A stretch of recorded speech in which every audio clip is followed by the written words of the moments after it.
ሰላም ጤና ይስጥልን ክቡራትና ክቡራን ተመልካቾቻችን ከሀዲያ ቴሌቪዥን የዕለቱን ዜናዎች ይዘን ቀርበናል። ዋና ዋናዎቹን በማስቀደም እንጀምራለን።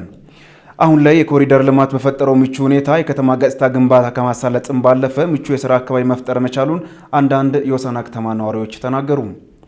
የአንድ ከተማ አንድ ፕሮጀክት ሀገራዊ ኢኒሼቲቭ አፈጻጸም በህብረተሰብ ተሳትፎ ፕሮጀክቶችን ጀምሮ በአጭር ጊዜ መፈጸም እንደሚቻል የሚያሳይ መሆኑን የሀዲያ ዞን ከተማ ልማትና ኮንስትራክሽን መምሪያ አስታወቀ። በኢትዮጵያ ለአንድ ወር የሚቆይ ነፃ የጡት ካንሰር ቅድመ ልየታ ምርመራ ስራ እንደሚካሄድ የጤና ሚኒስቴር አስታወቀ።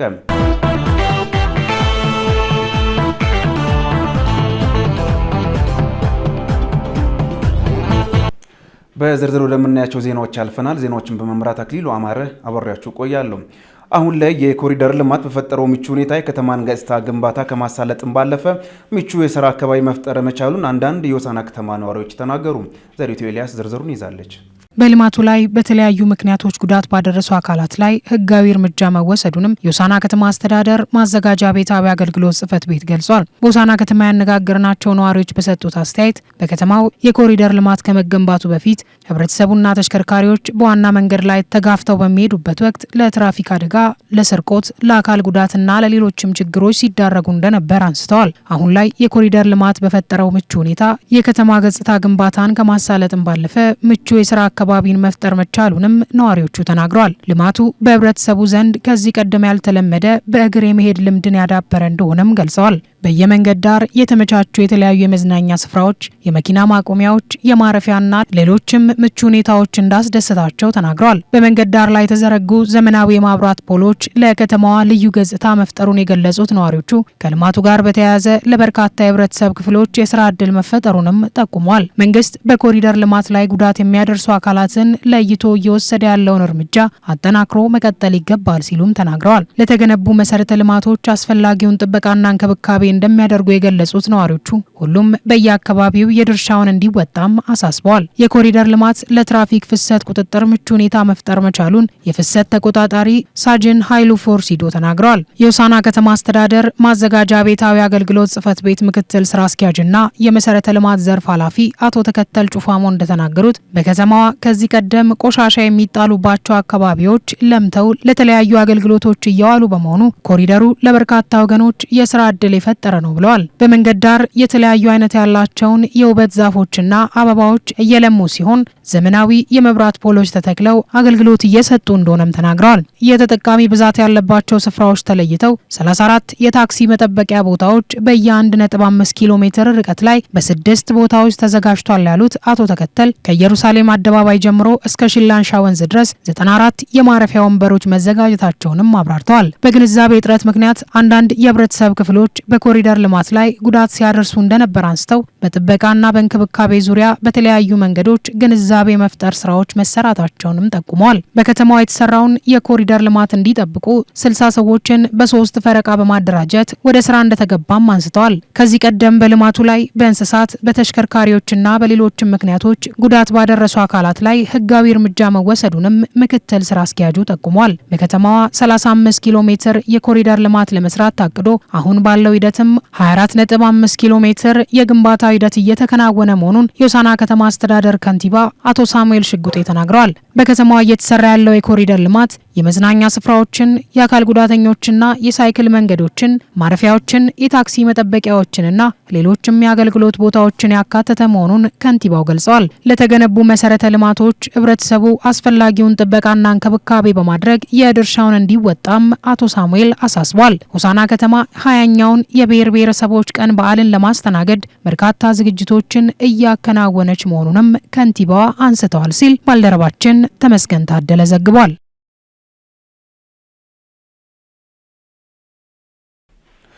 በሆሳዕና ከተማ የራዳ ቀበሌ የሴቶችና ህጻናት ጉዳይ ጽሕፈት ቤት ለ95 አቅመ ደካማ ቤተሰብ ተማሪዎች የትምህርት ቁሳቁስ ድጋፍ አደረገ። ምረት መለሰ ተጨማሪውን ይዛለች። በዕለቱ በ250 ሺህ ብር ወጪ የተደረገው ድጋፍ የቀበሌው ሴቶችና ህጻናት ጉዳይ ጽህፈት ቤትና የቀበሌው ሴቶች ብድርና ቁጠባ ህብረት ስራ ማህበር ጋር በመተባበር ነው። በድጋፍ ፕሮግራሙ ንግግር ያደረጉት በሆሳዕና ከተማ አራዳ ቀበሌ ሊቀመንበር አቶ ሙላቱ ወልዴ በቀበሌው የተለያዩ አካላትን በማስተባበር ለአቅመ ደካሞች የቤት ግንባታ፣ ማዕድ ማጋራትና የትምህርት ቁሳቁስ እንዲሁም ሌሎች በርካታ ሰው ተኮር ተግባራት ሲከናወን መቆየቱን ተናግረዋል። በዕለቱ በቀበሌው ሴቶችና ህጻናት ጉዳይ ጽህፈት ቤት አስተባባሪነት ድጋፍ የተደረገው የትምህርት ቁሳቁስ በርካቶች በገንዘብ እጦት ምክንያት ከትምህርት ገበታ ውጪ እንዳይሆኑ የሚያግዝ ነው በማለት እየተከናወኑ ያሉ በጎ ተግባራትን ሊበረታቱ እንደሚገባም ጠቁመዋል። በሆሳዕና ከተማ የአራዳ ቀበሌ ሴቶችና ህጻናት ጉዳይ ጽህፈት ቤት ኃላፊ ወይዘሮ ብዙነሽ ብርቄ እንደተናገሩት በቀበሌው የአረጋውያን ቤት እድሳትን ጨምሮ በአረንጓዴ አሻራና በበዓላት ድጋፍ እንዲሁም የሴቶችን አቅም የሚያጎለብቱ በርካታ የክረምትና የበጋ በጎ ተግባራት ሲከናወኑ መቆየቱን አስታውሰዋል። በዕለቱ በቀበሌው የተደረገው ድጋፍ አራዳ ለለውጥ ብድርና ቁጠባ ህብረት ስራ ማህበርና ሌሎች አጋር አባላትን በማስተባበር መሆኑን ተናግረዋል። ድጋፉ በቀበሌው 95 አቅመ ደካማ ቤተሰብ ተማሪዎች 250 ሺህ ብር በሚሆን ወጪ ለመደገፍ የተደረገ መሆኑን ገልጸው ጽህፈት ቤቱ ሴቶችን የኢኮኖሚ አቅም በማሳደግ ከተረጂነት ወደ ምርታማነት ሊያሸጋግሩ የሚችሉ የተለያዩ ተግባራት እያከናወነ መሆኑን አንስተዋል። አራዳ ለለውጥ ብድርና ቁጠባ ህብረት ስራ ማህበር ሰብሳቢ ወይዘሮ ካሰች ኃይሌ በበኩላቸው ማህበራቸው ሴቶች በኢኮኖሚ ራሳቸውን እንዲችሉ የተለያዩ ተግባራት እንደሚያከናውን ተናግረዋል። ማህበሩ ከመደበኛ ተግባሩ ባሻገር ሌሎችን ለመደገፍ ባደረገው እንቅስቃሴ ለ30 አቅመ ደካማ ቤተሰብ ተማሪዎች የትምህርት ቁሳቁስ ድጋፍ አድርገዋል ብለዋል። የደብተርና የእስክሪብቶ ድጋፍ ከተደረገላቸው የተማሪ ቤተሰብ መካከል አቶ መለስ አቡቴ፣ ፀሐይ ወርቅነህና አልማዝ ተሾመ በሰጡት አስተያየት የትምህርት ቁሳቁስ ለመግዛት አቅም በማጣት ከትምህርት ገበታ ሊቀሩ የሚችሉ ልጆችን ወደ ትምህርት ቤት ለመላክ እንደሚያግዝ አንስተዋል። ድጋፍ ያደረጉትን አካላትን በማመስገን ከተረጂነት ለመውጣት ጥረት እንደሚያደርጉም ገልጸዋል ሲል ባልደረባችን አድማሱ ወልዴ ዘግቧል። የአንድ ከተማ አንድ ፕሮጀክት ሀገራዊ ኢኒሼቲቭ አፈጻጸም በህብረተሰብ ተሳትፎ ፕሮጀክቶችን ጀምሮ በአጭር ጊዜ መፈጸም እንደሚቻል የሚያሳይ መሆኑን የሀዲያ ዞን ከተማ ልማትና ኮንስትራክሽን መምሪያ አስታወቀ። ለምለም ዩኤል በ2017 ዓ.ም በዞኑ ባሉ መዋቅሮች ላይ 22 የሚሆኑ ሰው ተኮር ፕሮጀክቶች ለመገንባት ታቅዶ 18 ፕሮጀክቶች በህብረተሰብ ተሳትፎ ሙሉ ለሙሉ ማጠናቀቅ መቻሉን ተገልጿል። የሀዲያ ዞን ከተማ ልማትና ኮንስትራክሽን መምሪያ ኃላፊ አቶ ተሾማ አናሞ እንደተናገሩት በአንድ ከተማ አንድ ፕሮጀክት በህብረተሰብ የልማት ፍላጎት ላይ የተመሰረተና ለብዙ ጊዜ የህዝብ የልማትና የመልካም አስተዳደር ጥያቄ ሆኖ የቆዩ ጉዳዮችን ያካተተ ነው። የግንባታ ስራውንም ለማከናወን በሁሉም ደረጃ የሚገኙ የህብረተሰብ ክፍሎችን ማሳተፍ ውይይት በማድረግ ተግባቦት በመፍጠር የተጀመረበት እንደነበር የገለጹት ኃላፊው አመራሩ በሚመራው መዋቅሮች ህብረተሰቡን በማሳተፍና በማስተባበር ፕሮጀክቶችን በማሳካት የህዝብን ጥያቄዎችን መፍታት እንደሚገባ አቅጣጫ ተይዞ ወደ ስራ መገባቱን አስረድተዋል። በአንድ ከተማ አንድ ፕሮጀክት ግንባታ ስራ በዞኑ ከ480 ሺህ በላይ የሚሆኑ የህብረተሰብ ክፍሎች ተጠቃሚ ያደርጋል ተብሎ እንደሚገመት የገለጹት አቶ ተሾማ አናሞ በ2017 ዓ.ም ወደ 22 ሰው ተኮር ፕሮጀክቶች ግንባታ ለማካሄድ ታቅዶ ወደ 18 የሚሆኑ ፕሮጀክቶች ተጠናቆ የተቀሩት 4 ፕሮጀክቶች በግንባታ ሂደት ላይ እንዳሉ አስረድተዋል። በህዝቡ የልማትና የመልካም አስተዳደር ጥያቄ መሰረት በዞኑ እንደየፍላጎታቸው መሰረት የተለያዩ ፕሮጀክቶች ተመርጦ ወደ ስራ መገባቱን የገለጹት ኃላፊው ከዚህም ከተመረጡ ፕሮጀክቶች ውስጥ ጤና ኬላዎች ግንባታ፣ የህዝብ መድኃኒት ቤቶች ግንባታ፣ የቅድመ መደበኛ ትምህርት ቤት ግንባታ፣ የመንገድ ግንባታ፣ የጎርፍ መቀልበሻ ግንባታ፣ የመንገድ ማብራት እንዲሁም የግሬደር ማሽነሪ ግዢና ሌሎች ስራዎች ተጠቃሽ ናቸው ብለዋል። ከአፈጻጸሙ አንጻር በ4 መዋቅሮች ላይ የፕሮጀክቶች ግንባታ መጓተት መታየቱን የገለጹት ኃላፊው ይህም የአመራሩን የማስተባበርና የማስፈጸም አቅም በጉልህ ያሳየበት እንደሆነ አቶ ተሾመ አስረድተዋል። ከተጠናቀቁ ፕሮጀክቶች ውስጥ ለአገልግሎት ክፍት የሆኑና አገልግሎት ለመስጠት እየተዘጋጁ ያሉ ፕሮጀክቶች እንዳሉ የገለጹት ኃላፊው የፕሮጀክቶቹ ግንባታ ስራን ለማከናወን ከማህበረሰቡ ወደ 149 ሚሊዮን ብር በላይ መሰብሰብ መቻሉንም ገልጸዋል። ከተሰበሰበው ብር 118.9 ሚሊዮን ብር ከስራ አፈጻጸም መሰረት ክፍያ መፈጸሙን ገልጾ በንቅናቄ ወቅት የነበረውን የህዝብ ተሳትፎ አመስግነዋል። ከዚህ በፊት መዋቅሮቹ በራሳቸው አቅም ለመገንባት ተይዞ ያልተጠናቀቁ በርካታ ፕሮጀክቶች መኖሩን ገልጾ የዚህም ፕሮጀክት ግንባታ አፈጻጸም ህብረተሰቡን በማሳተፍ በአጭር ጊዜ ውስጥ ፕሮጀክቶቹን ጀምሮ መፈጸም እንደሚቻል ትምህርት የሰጠ ነው ሲሉም ተናግረዋል። የመምሪያው ምክትል ኃላፊና የከተሞች ማስፈጸሚያ አቅም ግንባታ የአካባቢ ልማት ዘርፍ ኃላፊ ወይዘሮ ሊረንስ ለማ በበኩላቸው ፕሮጀክቶቹ በህብረተሰቡ ፍላጎትና ተነሳሽነት የተገነቡ ያሉ መሆናቸውን በህብረተሰብ ዘንድ የባለቤትነት ስሜት እንዲኖር ያደርጋል ብለዋል። ይህ ኢኒሼቲቭ ለሁሉም መዋቅሮች በህብረተሰቡ ተሳትፎ በርካታ ፕሮጀክቶች መገንባት እንደሚቻል አመላካች ነው ያሉት ወይዘሮ ሊረንሴ በሁሉም መዋቅሮች የተሰሩ ፕሮጀክቶች እንዲሁም በመሰራት ላይ ያሉ ፕሮጀክቶች ሙሉ ለሙሉ በህዝብ ተሳትፎ የተሰሩና እየተሰሩ ያሉ መሆናቸውንም ገልጸዋል። የፕሮጀክቶች ግንባታ ስራ ከማስፈጸም አንጻር ከሁሉም ባለድርሻ አካላት የነበረው ቅንጅት ከፍተኛ እንደነበርና መምሪያው ግንባታዎች ላይ ያደረገው ክትትልና ቁጥጥር እንዲሁም የማመቻቸት ስራ ጠንካራ እንደነበረም አስረድተዋል ሲል ባልደረባችን ማቴዎስ መኒዶ ዘግቧል። መሶብ የአንድ ማዕከል አገልግሎት ለተገልጋይ ህብረተሰብ ቀልጣፋ አገልግሎት ለመስጠትና መልካም አስተዳደር ችግሮችን ለመቅረፍ ጉልህ ሚና እንዳለው የማዕከላዊ ኢትዮጵያ ክልል የመሶብ አንድ ማዕከል አገልግሎት ዋና ስራ አስኪያጅ አቶ ከበደ ሻሜቦ ተናገሩ። ምንትዋብ ኢያሱ ዝርዝሩን ይዛለች። ይህ የአንድ ማዕከል አገልግሎት ከተለያዩ ሀገራት ተሞክሮ ተወስዶ በፌዴራል መንግስት ውጤታማነቱ ተረጋግጦ ተግባራዊ የተደረገና የህዝብን የመልካም አስተዳደር ችግሮች ሊፈታ የሚችል መሆኑን የማዕከላዊ ኢትዮጵያ ክልል የመሶብ አንድ ማዕከል አገልግሎት ዋና ስራ አስኪያጅ አቶ ከበደ ሻሜቦ ገልጸዋል። የአንድ ማዕከል አገልግሎት ተመጋጋቢ የሆኑ አገልግሎቶችን በአንድ ማዕከል በመስጠት የህዝቡን ምልልስና እንግልት የሚያስቀር መሆኑን ዋና ስራ አስኪያጁ ተናግረዋል። የአንድ ማዕከል አገልግሎት ተመጋጋቢ የሆኑ አገልግሎቶችን ቴክኖሎጂ ተጠቅመን አንድ ቦታ ሰብሰብ አድርገን በመስጣታችን ዘርፍ ብዙ የሆነ ፋይዳ ያለው ጠቀሜታዎች አሉትና ከነዛ ጠቀሜታዎች አንዱ የተገልጋይ መጉላላት ይቀንሳል። በተለያዩ ተቋማት ሰው እየዞረ የሚያገኘው አገልግሎት በአንድ ማዕከል አገልግሎት ላይ ሰው ጊዜውን ገንዘቡን በቆጠበ መልኩ በአጭር ሰዓት ላይ አገልግሎት አግኝቶ እንዲወጣ የሚያግዝ ማዕከል ነው ማለት ነው። አገልግሎትን ሲሰጥ ለአገልግሎት ሰጪውም ጊዜ በቆጠበ ሁኔታ አገልግሎት ተቀባዩም ደግሞ ጊዜ በቆጠበ ሁኔታ በቴክኖሎጂ የተደገፈ ሲስተሞች ኦንላይን የሚሰጡ ኢንተርኔትን ተጠቅመን የምንሰጣቸው አገልግሎቶችን አንዱ አገልግሎት ከሌላ አገልግሎት ጋር ተመጋጋቢ የሆነ ለምሳሌ ብናነሳ ንግድ ፈቃድ የሚያወጣ ሰው መታወቂያ ያስፈልገዋል። ፋይዳ መታወቂያው ከዚህ ያገኛል። ቲን ነምበር የሬጂስትሬሽን ሰርቲፊኬት ያስፈልገዋል። ሰርቲፊኬቱን ከዚህ ያገኛል እና ንግድ ፈቃድ ከዚህ ያገኛል። እንደዚህ ተመጋጋቢ የሆነ አገልግሎቶችን በቴክኖሎጂ ቤስድ ኦንላይን ሲስተም ሚኒ ዳታ ሴንተር አለን። ይሄም ሚኒ ዳታ ሴንተር ላይ ለቅንጅት ለቅብብሎሽ የሚያግዝ ተግባራትን የሚሰጡትን አገልግሎቶችን በቅብብሎሽ እንዲያገኙ የሚያግዝ ነው ማለት ነው። ማዕከሉ በክልሉ መስከረም 15 ተመርቆ ክፍት ከሆነበት ጊዜ አንስቶ የሰባት ተቋማት 20 አገልግሎቶችን እየሰጠ እንደሚገኝ ጠቅሰው ለአብነትም ዲጂታል መታወቂያ የመስጠት፣ የንግድ፣ የገቢዎች፣ የቴሌኮም የተመራረጡ አገልግሎቶችን ለክልሉ ሕዝብ እየሰጠ እንደሚገኝ አብራርተዋል። በቀጣይም በሆሳዕና ማዕከል ወደ 60 የሚጠጉ አገልግሎቶችን ለመስጠትና በክልሉ በሌሎች ከተሞች ማዕከሉን የማስፋፋት ስራ ለመስራት መታቀዱንም ጠቁመዋል። መስከረም 15 ተመርቆ ማዕከሉ አገልግሎት መስጠት ከጀመረ ጊዜ ጀምሮ ወደ 7 ተቋም በአገልግሎት ቁጥር ደግሞ 20 አገልግሎቶችን የሚያክል አገልግሎቶችን ነው እየሰጠ ያለውና ይሄም አገልግሎቶች የንግድ ምዝገባ ሰርቲፊኬት ቲን ነምበር የሚባሉን ከዚህ መጥተው ማውጣት ይችላል። ፈቃድ ወደ 8 አይነት እድሳት አለ። ፈቃድ ማውጣት አለ፣ ብቃት ማውጣት አለ። ከንግድ ማህበረሰብ ጋር ተያይዞ እዚህ አገልግሎት የሚሰጥ ነው የሚሆነውና ከኢሚግሬሽንና ዜግነት አገልግሎትም አኳያ የተፈቀዱ ወደ 4 አይነት አገልግሎቶች አሉ። ንግድ ባንክ አለ፣ ኢትዮ ቴሌኮም አለ። ይህ ማዕከል መመስረት ለተቋማት ትልቅ እድል ነው ያሉት ኃላፊው በተቋሙ የኃይልና የኢንተርኔት ችግር የማይከሰት መሆኑ ለተገልጋዮች ቀልጣፋና ፈጣን አገልግሎት ለመስጠት አስቻይ ሁኔታ የሚፈጥር መሆኑን አቶ ከበደ ተናግረዋል። በክልሉ የሚኖሩ ዜጎች የትም መሄድ ሳያስፈልጋቸው የተለያዩ አገልግሎቶችን በአንድ ማዕከል ለማግኘት በማዕከሉ እንዲገለገሉ መልእክት አስተላልፈዋል። 4 አይነት አማራጮች አሉ። ትላልቅ ለህንጻው የሚሆን ዩፒኤስ አለ። ኤልፓ በሁለት ሪደንደንት ተብሎ አለ። ጄኔሬተር አለ እና ማብራት ይጠፋል ተብሎ አይታሰብም፣ አይኖርም። ሌላኛው ወረቀት ማጋለጥ አለው። በቀድሞ አሰራር ማኑዋል ቤስት ነው። የቴክኖሎጂ ቤስት ስለሆነ የአንድ ተገልጋይ ፋይል በመዝገብ ቁጥር ተፈልጎ የሚወጣ አይደለም።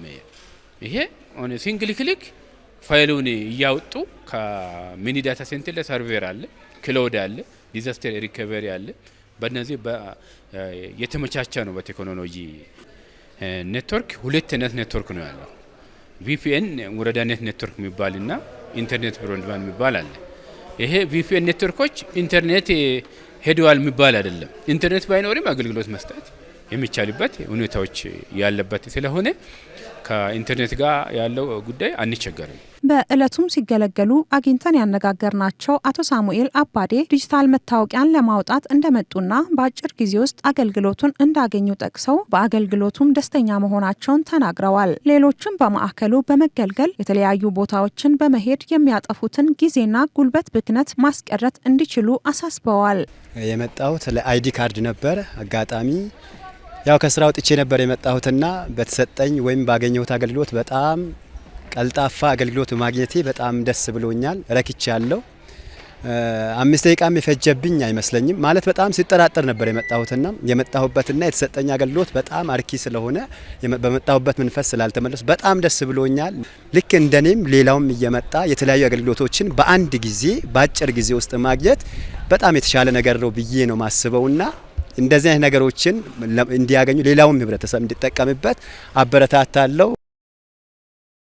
በ2018 ዓ.ም አዲሱን የተሽከርካሪ ሰሌዳ ሙሉ በሙሉ የመተካት ስራ እንደሚከናወን የትራንስፖርትና ሎጂስቲክስ ሚኒስቴር አስታወቀ። ምህረት መለሰ። የትራንስፖርትና ሎጂስቲክስ ሚኒስቴር በሀገር አቀፍ ደረጃ የነባሩን የተሽከርካሪ መለያ ሰሌዳ በአዲስ ለመተካት የሚያስችል አዲስ የተሽከርካሪዎች የመለያ ቁጥር ሰሌዳ አይነቶችና ምልክቶችን ይፋ አድርጓል። የትራንስፖርትና ሎጂስቲክስ ሚኒስትሩ ዶክተር አለሙ ስሜ አዲሱ የተሽከርካሪ ሰሌዳ በትራንስፖርት ዘርፉ ትልቁ እርምጃ መሆኑን ተናግረዋል። በስራ ላይ ያለው ሰሌዳ ከዘርፉ እድገትና ኢትዮጵያ ከፈረመቻቸው ዓለም አቀፍ ስምምነቶች ጋር አብሮ የማይሄድ መሆኑን አመልክተው አዲስ የተሽከርካሪ ሰሌዳ ማስፈለጉን ጠቁመዋል። በተጨማሪም ለህገወጥነት የተጋለጠና ለቁጥጥር ስርዓትም አመቺ ያለመሆኑን ጠቅሰው አዲሱ የተሽከርካሪ ሰሌዳ በቴክኖሎጂ በታገዘ አሰራር የሚመራ መሆኑን ተናግረዋል። ሰሌዳው ስለ ተሽከርካሪው ሙሉ መረጃ የሚሰጡና ተቆጣጣሪ አካላት በቴክኖሎጂ የሚለዩቸው ሚስጥራዊ መረጃዎችን ያካተተ መሆኑን ጠቁመዋል። ይህም ማጭበርበርን ሙሉ በሙሉ የሚያስቀር መሆኑንም አመልክተዋል። በሀገራችን የመንገድ ትራንስፖርት አገልግሎት ዘርፍ ደህንነቱ የተረጋገጠና የተጠበቀ እንዲሆን በከፍተኛ የምርት ጥራት አቅርቦትን ማረጋገጥ፣ የአገልግሎት አሰጣጡን ቀልጣፋና ውጤታማ ማድረግ፣ የተገልጋዩን እርካታ ለማረጋገጥ በሚያስችል መልኩ ዓለም አቀፍ ስምምነቶችን መሰረት በማድረግ የወል ትርክት በሚፈጥር ወይ ደግሞ አሰባሳቢ ትርክትን በሚፈጥር መልኩ መዘጋጀቱ የተሽከርካሪ ሰሌዳ አመራረት፣ ስርጭትና አወጋገድ ሀገር አቀፍ ወጥነት በቴክኖሎጂ የተደገፈ የአሰራር ስርዓት እንዲኖር የሚያስችል ነው። በተጨማሪም ድርጅቶች ወይም ደግሞ ታዋቂ ግለሰቦች ሰሌዳን በሚፈልጉት ስም ድርጅት ወይ ደግሞ አይነት በማዘዝ ማሳተም የሚችሉበትንም ሁኔታ የፈጠረ ነው አዲሱ የተሽከርካሪ መለያ ሰሌዳ። በ2018 ዓመተ ምህረት አዲሱን የተሽከርካሪ ሰሌዳ ሙሉ በሙሉ ለመተካት እቅድ መያዙን ተናግረዋል። የተሽከርካሪ ባለቤቶች በሚወጣው የጊዜ ሰሌዳ መሰረት ምዝገባ ማድረግ እንዳለባቸው አስገንዝበዋል። ምርት ስርዓቱ ጀምሯል። የመጀመሪያው ባች ተመርቶ ወደ ሀገር ውስጥ ገብቷል። አሁን የሚቀረን ተያያዥ ጉዳዮች አሉ። ዲጂታል ስርዓቱን መዘርጋት፣ ይሄንን ታርጋ አድሎ ስራ ላይ ለማዋል የዲጂታል ስርዓት መዘርጋት ይጠበቅብናል። እነኚህ ቅድም ያልናቸው ሚስጥራዊ ኮዱን የሚያነቡ ታርጋውን ላይ ያሉትን ታርጋው ላይም የሚጭኑ ዳታቤታችን ላይ የሚጭኑ የኛንም የጸጥታ አካል ዳታቤዝ ላይ የሚጭኑ መሳሪያዎችን እና ሲስተም መዘርጋት ይፈልጋል። የሚቀረን እሱ ነው። እሱን ይሄን ሲስተም ከሚዘረጉ አካላት ጋር እየተነጋገርን ነው። በዚህ አመት በ2018 በጀት አመት ውስጥ የሀገሪቱን ተሽከርካሪዎች በሙሉ ሰሌዳ በአዲሱ ለመቀየር ነው። ከምርት አንጻር ይሄ ችግር የለብንም። የትራንስፖርትና ሎጂስቲክስ ሚኒስቴር ዴኤታ በርኦ ሀሰን በበኩላቸው አዲሱ ሰሌዳ እያደገ የመጣውን የተሽከርካሪ ቁጥር ማስተናገድ የሚያስችል መሆኑን አመልክተዋል። ከዚህ በፊት የነበረው ታርጋ 9 ሚሊዮን ድረስ ብቻ ነበር የሚያገለግል። 9 ሚሊዮን ተሽከርካሪዎችን ነበር የሚያስተናግደው። አሁን ላይ ክቡር ሚኒስትሩም ሲገልጽ እንደነበረው በ20 ዓመት ጊዜ ውስጥ ከ1.6 ሚሊዮን አካባቢ ደርሰናል። ከዚህ በኋላ የአውቶሞቲቭ ኢንዱስትሪ የመኪና ቁጥር እያደገ ባለበት ሂደት ውስጥ የመመዝገብ አቅማችን ከ9 ሚሊዮን በኋላ ስታክ ያደርግ ነበር። ስለዚህ አሁን ባለን በዚህ አይነት ኮምቢኔሽን የምንቀጥል ከሆነ 120 ሚሊዮን ተሽከርካሪዎችን ማስመዝገብ ያስችለናል ማለት ነው። this all data እዚህ ጋር በቺፕስ ተቀምጧል። ስለዚህ ተሽከርካሪ ቅድም ክቡር ሚኒስትሩም ሲገልጽ እንደነበራቸው አጠቃላይ መረጃዎች ኢንትሪንሲካሊ እዚህ ጋር አለ። በRFID ማንበብ ይቻላል፣ በQR ኮድ ማንበብ ይቻላል ማለት ነው። ሀገራዊ የተሽከርካሪ ቋትን ለማደራጀት የሚያስችልና የፖሊሲ መሳሪያ ጭምር ሆኖ የሚያገለግል መሆኑን ገልጸዋል። እንደ ኢዜአ ዘገባ በተጨማሪም አዲሱ የተሽከርካሪ ሰሌዳ አፍሪካን በስታንዳርድ የሚያስተሳስር መሆኑን ጠቁመዋል። ከአፍሪካ ፍሪ ትሬድ አግሪመንት ጋር የኮኔክቲቪቲ ስምምነቶች አሉ ከአፍሪካ ሀገራት ጋር ከዓለም ጋር።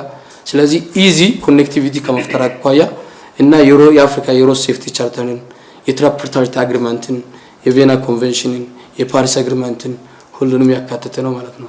ስለዚህ የወርልድ ትርክትን ብቻ ሳይሆን አፍሪካን የማስተሳሰር በስታንዳርድ እና በፈረምናቸው ህጎች ደግሞ ታምኖር የመገኘትን ኮሚትመንት የያዘ ነው ማለት ነው።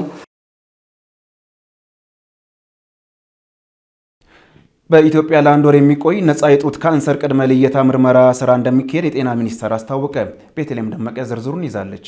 የጤና ሚኒስትር ዴኤታ ዶክተር ደረጀ ዱጉማ ዛሬ የተጀመረውን የጡት ካንሰር ቅድመ ልየታና የምርመራ ስራ አስመልክቶ ጋዜጣዊ መግለጫ ሰጥተዋል። የጤና ሚኒስትር ዴኤታ ዶክተር ደረጀ እንዳሉት የዓለም የጡት ካንሰር ወር ከዛሬ ጀምሮ በነፃ ለአንድ ወር የሚካሄድ ምርመራና ቅድመ ልየታ ስራ ተጀምሯል። ባለፉት ጥቂት ዓመታት በተካሄደ የጡት ካንሰር ምርመራና የቅድመ ልየታ ስራ በርካታ ሴቶች ተጠቃሚ መሆናቸውን ገልጸዋል። ምርመራውን ከወሰዱት መካከልም በሽታው የተገኘባቸው በፍጥነት ሕክምና እንዲከታተሉ በማድረግ ውጤት ማስመዝገብ መቻሉን ነው የገለጹት። ከዚህ ተሞክሮ በመውሰድም ሴቶች ለአንድ ወር በነፃ በሚሰጠው የምርመራና ቅድመ ልየታ አገልግሎት በመሳተፍ የጤናቸውን ሁኔታ መፈተሽ እንደሚገባቸው የጤና ሚኒስትር ዴኤታ ዶክተር ደረጀ ያስገንዝበዋል። ጥቅምት ላይ ይህንን ስራ በሰፊው እየሰራ እንገኛለን።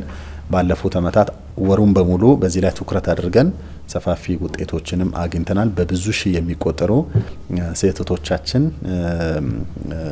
በቅድመ ልየታ መርሃ ግብራችን ቀድሞ ካንሰር እንዳላቸው ያወቁና ወደ ሕክምና ይሄዱ ብዙዎች አሉ። ስለዚህ ከዛ ተሞክሮ በመውሰድ በዚህ ወር በርካታ ስራዎች የሚሰሩ ይሆናል። እንግዲህ ትልቁ ትኩረታችን አስቀድሞ መመርመርና ሕክምናን በአግባቡ ማግኘት አለባቸው። ስለዚህ በጤና ተቋማት ውስጥ ሴቶች መጥቶ ምርመራ እንዲያደርጉ ማድረግ፣ ካንሰር ከተገኘባቸው ቶሎ ወደ ሕክምና እንዲሄዱ ማድረግ ላይ ትኩረት ያደረገ ነው። እንደ ዶክተር ደረጀ ገለጻ ቢያንስ በአመት አንዴ ምርመራ የማድረግ ልማድ ሊኖር ይገባል። በተለይ አስቀድሞ መመርመር በፍጥነት ሕክምና ለማግኘት ይረዳል። ዛሬ በንቅናቄ የተጀመረው የጡት ካንሰር ምርመራ ዓላማ ሴቶች ተመርምረው ራሳቸውን እንዲያውቁና በሽታውም ከተገኘባቸው በፍጥነት ወደ ሕክምና በመሄድ እንዲከታተሉ ለማድረግ ያለም እንደሆነም ተናግረዋል። እስካሁን ባለን መረጃ በጊዜ ካንሰሩ ሳይሰራጭ ወደ ሕክምና የሚመጡት ከ30% በላይ አይደሉም። እቅዳችን እስከ 60% የሚሆኑ ሴቶች የጡት ካንሰር ያላቸው ቶሎ ወደ ሕክምና ተቋም እንዲመጡ ማድረግ እቅዳችን ውስጥ አለ። ስለዚህ እንዲህ አይነት ግንዛቤ ማስጨበጫ መድረኮች ለዚህ ጥቅም አላቸው ማለት ነው። ይህንን ለማሳለጥ በዚህ ሰዓት ላይ ከ236 በላይ የሚሆኑ የመጀመሪያ ደረጃ ጤና አሃድ ማለትም ጤና ጣቢያዎችና ሆስፒታሎች የጡት ካንሰር የሚመረምሩ አቅም አላቸው። በዚህ ላይ የሰለጠኑ ባለሙያዎች አሉ። ሰፊ የቅድመ ልየታ ስራዎችን በእነዚህ ተቋማት ውስጥ ማግኘት ይቻላል። በአሁኑ ወቅት ለጡት ካንሰር ምርመራ ለማከናወን የሚችሉ 236 ጤና ተቋማት፣ ሆስፒታሎች ያሉ መሆኑንም ጠቅሰዋል። በየጤና ተቋማቱ የተሻለ የካንሰር ምርመራ፣ የጨረርና የመድኃኒት አገልግሎት ለመስጠት እየተቻለ መሆኑንም አብራርተዋል። 33 የሚሆኑ ከፍተኛ ሆስፒታሎች ውስጥ የኬሞቴራፒ ወይም ደግሞ የመድኃኒት በመስጠት ካንሰር ማከም ላይ ሰፋፊ ስራዎች ተጀምሯል። ከዚህ ውስጥ እንግዲህ አንዱ ትኩረት ያገኘው ጡት ካንሰር ነው። በቂ የሆነ መድኃኒትና ሌሎችም ሕክምና ዘዴዎችን በመጠቀም ሕክምና ይሰጣል። እነዚህም ተቋማት በቀጣይነት የበለጠ አቅም እንዲኖራቸውና ቁጥሩንም ከፍ ለማድረግ ጥረት እየተደረገ ነው። ከዛ ባሻገር 5 የጨረር ሕክምና የሚሰጡ ተቋማት አሉ። እዚህም ላይ ለጡት ካንሰር ቅድሚያ ትኩረት የሚሰጥ ነው የሚሆነው። በቅርቡ 2 ተጨማሪ የጨረር ሕክምና ማዕከላትን እንከፍታለን። ስለዚህ በሀገራችን በሁሉም አቅጣጫ ላይ እስከ 7 የሚደርሱ የጨረር ሕክምና ማዕከላት ይኖራሉ። እነዚህ እንግዲህ የጡት ካንሰርና ሌሎችም ካንሰሮችን ለማከም ትልቅ አቅም የፈጠርንባቸው ናቸው። የጤና ሚኒስቴር የበሽታዎች መከላከልና መቆጣጠር መሪ ስራ አስፈጻሚ ዶክተር ህይወት ሰለሞን በበኩላቸው በአሁኑ ወቅት እየተከሰቱ ካሉ ተላላፊ ያልሆኑ በሽታዎች መካከል የጡት ካንሰር ዋነኛው ነው። በሽታውን ከመከላከል ባሻገር በዘርፉ የማህበረሰቡን ግንዛቤ ለማስፋፋትና በየወቅቱ ምርመራ እንዲካሄድ ያለመ መሆኑንም ተናግረዋል። የምርመራና የልየታ ስራው በመላው ሀገሪቷ የሚካሄድ ሲሆን በሽታው ከተገኘም በየደረጃው ሕክምናውን ለመስጠት የሚያስችል አቅም እንዳለም ነው የጠቀሱት። እንደ ኢዜአ ዘገባ የጡት ካንሰር ለመከላከል የተጀመረው የንቅናቄና የግንዛቤ ማስጨበጫ ስራ በመላው ሀገሪቷ እንደሚካሄድም ተገልጿል። የጡት ካንሰር ምርመራን እንዳስፈላጊነቱ ደግሞ ሕክምናው ደረጃ አለው። ለምሳሌ በመድኃኒት የምናክመው በሰርጀሪ የጨረር ህክምና የመሳሰለው እነዚህም ሁሉ እንግዲህ ደረጃና ተቋማት አሉና እነዚህ ተቋማት ሁሉ እርስ በርስ እንደ አንድ ተቋም ያው በቅብብሎሽ እየተጋገዙ አገልግሎቱን እንዲሰጡ የሚደረግበት ነው። የተከበራችሁ ተመልካቾቻችን ከሀዲያ ቴሌቪዥን ለዕለቱ ያልናቸውን ዜናዎች በዚህ ያጠናቀናል። ዜናዎቹን በመምራት አክሊሉ አማረ አበሬያችሁ ነበርኩኝ። ከቀሪ ከሀዲያ ቴሌቪዥን ፕሮግራሞች ጋር መልካም ቆይታ